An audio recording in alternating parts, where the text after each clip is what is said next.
धनबाद जिले के कतरास राजगंज NH 32 मार्ग स्थित श्री गंगा कतरास करकेन गौशाला द्वारा 104वां महाधिवेशन मनाया गया।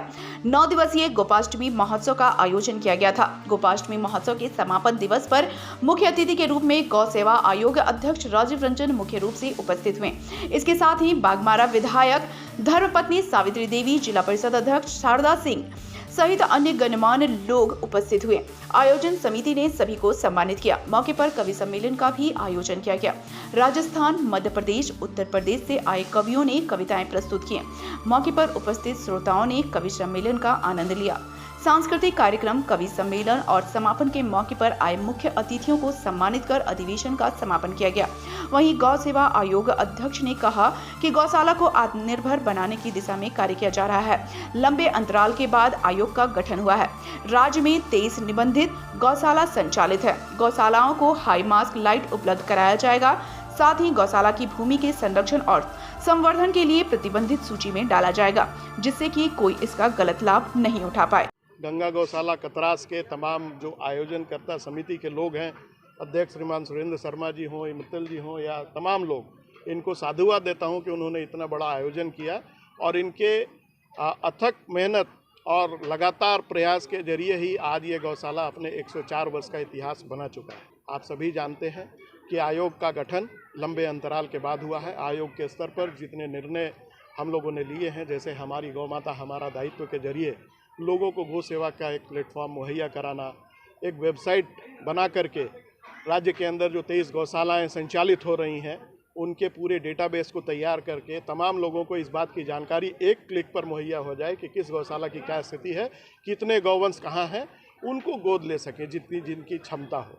उससे एक बात ये होगा कि जो आज ये स्थिति है, लोग कहीं ना कहीं डोनेशन पर जो आधारित रहते हैं और जो सरकार से उम्मीद लगाए बैठे हैं, तो उसके बीच कुछ कमी आएगी और जो जन भागीदारी से जो उपयोगिता इसकी साबित होगी और गौशालाएँ आत्मनिर्भर बनेंगी।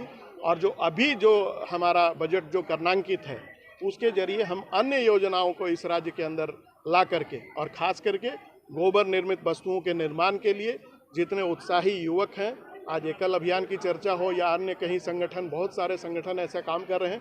पूरे विश्व स्तर पर इसकी मांग बढ़ रही है और पर्यावरण की सुरक्षा की दृष्टि से मैं गौशाला को धन्यवाद देता हूं कि सबसे पहले कतरास गौशाला ने ही गौकाष्ठ का निर्माण शुरू किया। आज राज्य के अंदर कई गौशालाएं हैं जो गौकाष्ठ का निर्माण कर रही हैं।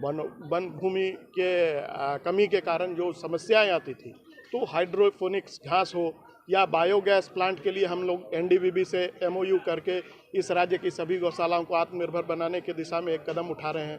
बहुत जल्द हम लोग एक प्रयास कर रहे हैं कि सभी गौशालाओं को एक हाई मास्ट लाइट भी सरकार के स्तर पर मुहैया हो। इस बात का भी हम लोगों ने प्रस्ताव बना करके माननीय मंत्री जी को देने का काम किया है।